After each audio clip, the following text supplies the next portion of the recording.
Ujambo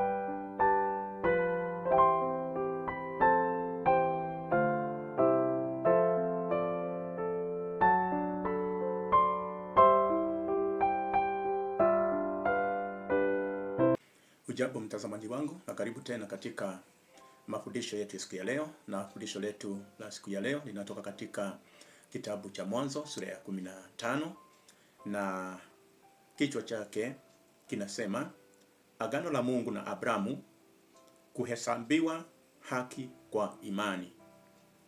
Na maandiko yetu makuu yanatoka katika kitabu hiki cha Mwanzo sura ya 15 mstari wa 6, na vile vile waraka wa Warumi sura ya 4 mstari wa 3. Katika Mwanzo 15 mstari wa 6, Biblia inasema akamwamini Bwana naye akahesabiwa jambo hilo kuwa haki. Na katika waraka wa Warumi sura ya 4 mstari wa 3, Biblia inasema kwamba Ibrahim alimwamini Mungu ikahesabiwa kwake kuwa haki.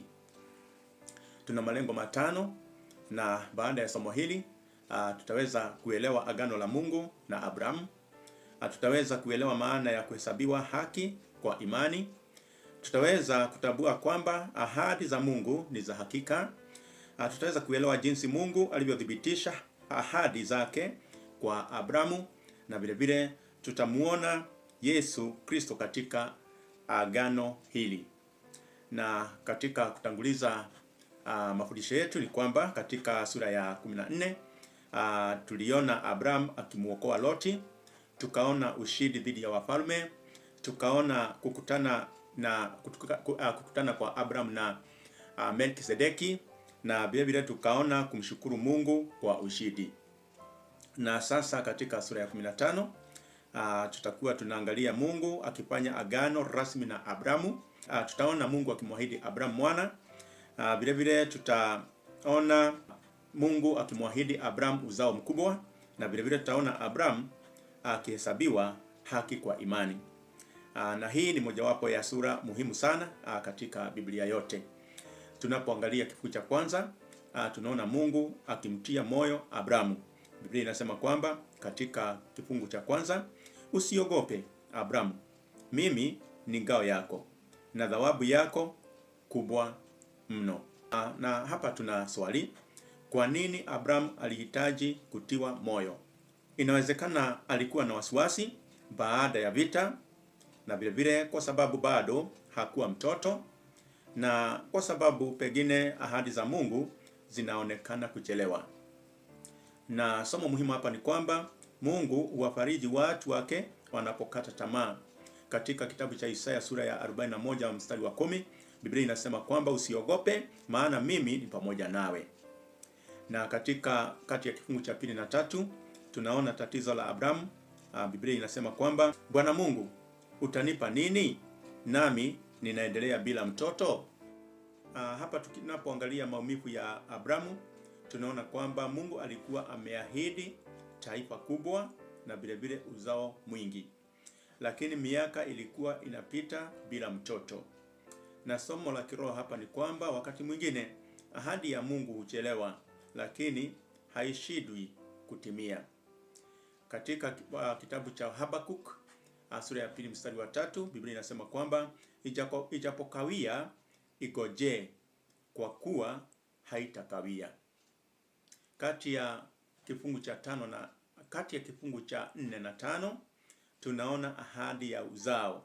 Mungu akamtoa nje, akamwambia, tazama sasa mbinguni, uzihesabu nyota kama waweza kuzihesabu. Kisha akasema, ndivyo utakavyokuwa uzao wako. Na somo muhimu hapa ni kwamba Mungu alimpa Abrahamu maono makubwa kuliko hali aliyokuwa anaiona.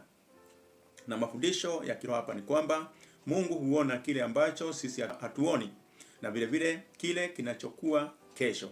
Katika kifungu cha 6 tunaona imani ya Abrahamu, akamwamini Bwana naye akamhesabia jambo hilo kuwa haki.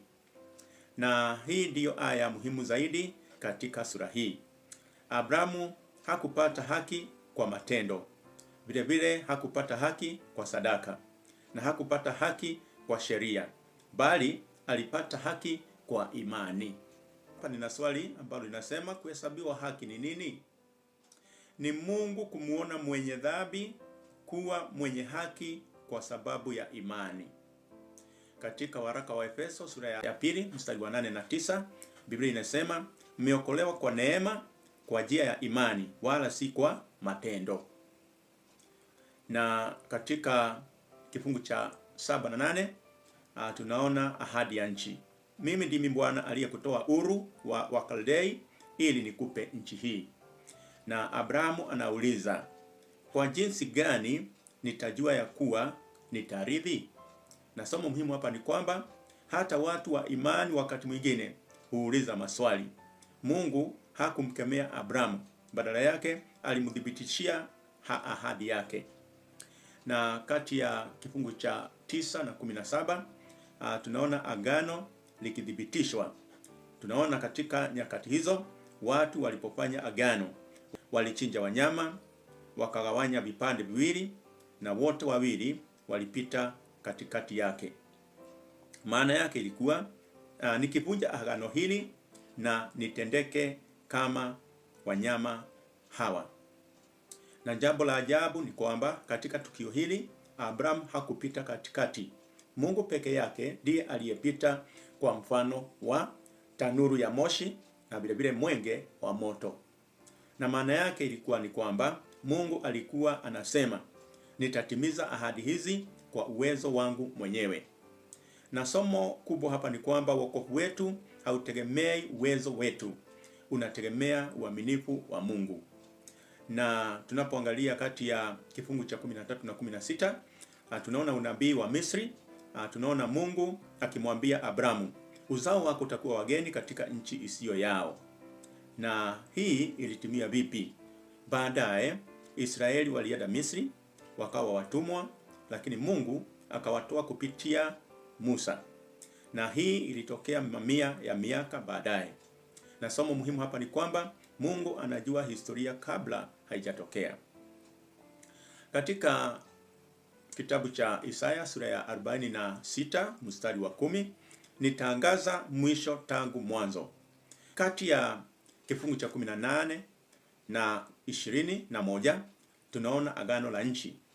Na Biblia inasema siku hiyo Bwana akafanya agano na Abrahamu. Na Mungu wakati huu tunamuona akiahidi nchi kubwa kwa uzao wake.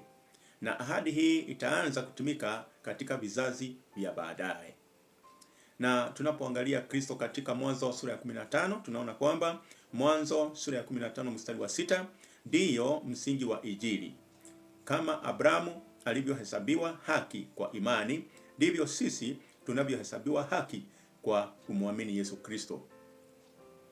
Na katika waraka wa Warumi sura ya 5 mstari wa 1, Biblia inasema kwamba basi tukiisha kuhesabiwa haki itokayo katika imani, na tuwe na amani kwa Mungu. Na mafundisho makuu ya kiroho hapa ni kwamba Mungu hutimiza ahadi zake. Hiyo ikimaanisha ya kwamba hata kama zitachelewa. Na vile vile tunaona ya kwamba imani ni muhimu kuliko matendo. Ikimaanisha kwamba Abrahamu alihesabiwa haki kwa sababu ya imani yake. Na vile vile tunaona ya kwamba Mungu huwatia moyo watu wake. Na maanisha tusiogope au mtu asiogope, manake Mungu ndiye ngao yetu. Vile vile hapo tunaona ya kwamba Mungu anajua kesho. Alijua historia ya Israeli kabla haijatokea. Na vile vile tunaona wokovu ni kwa neema, si kwa juhudi za mwanadamu. Nina maswali hapa manne ambayo pengine tunaweza kuyajibu wakati wetu wa ziada. Na swali la kwanza linasema, kwa nini Abraham alikuwa na wasiwasi? Kwa nini Abraham alikuwa na wasiwasi? Swali la pili, Mungu alidhibitishaje ahadi zake? Mungu alidhibitishaje ahadi zake? Swali la tatu, maana ya alihesabiwa haki kwa imani ni nini?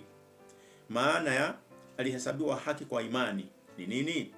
Na swali la 4, tunajifunza nini kuhusu wokovu katika sura hii? Tunajifunza nini kuhusu wokovu katika sura hii? Na aya ya kukariri hapa inatoka katika Mwanzo sura ya 15 mstari wa 6, ambayo inasema, akamwamini Bwana, naye akahesabiwa jambo hilo kuwa haki. Na tunapoelekea kuhitimiza fundisho hili, tunaona kwamba Mwanzo sura ya 15 ni msingi wa mafundisho ya wokovu kwa imani.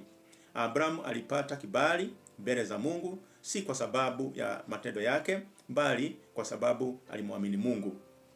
Na sura hii inatufundisha kwamba Mungu ni mwaminifu kwa ahadi zake na kwamba wokovu hupatikana kwa neema kupitia imani. Na hii ndiyo kweli kuu ambayo ilifunuliwa kikamilifu katika Yesu Kristo. Somo lijalo ambalo litatoka katika sura ya 16, tutajifunza kuhusu Hagari na Ishmaeli, jinsi Abrahamu na Sarai walivyojaribu kusaidia ahadi ya Mungu kwa njia zao wenyewe na matokeo ya kutangulia mbele ya Mungu badala ya kusubiri wakati wake. Na kwa hayo tunakuja kuhitimiza somo letu la siku ya leo. Na somo letu la siku ya leo tumejifunza sana mambo ya ahadi na vile vile mambo ya imani. Kwa hivyo tunaona Abrahamu anahesabiwa haki kwa sababu ya imani, bali sio kwa sababu ya matendo. Imani ni kitu muhimu sana kwa Wakristo. Tunapokuwa na imani katika Kristo, basi tutakuwa watu ambao watakuwa wamehesabiwa haki, bali sio kwa sababu ya matendo yetu, pengine mema au pengine ya kupendeza. Kwa hayo nakutakia kila laheri. Mungu wetu kubariki na kutendee mema. Shalom.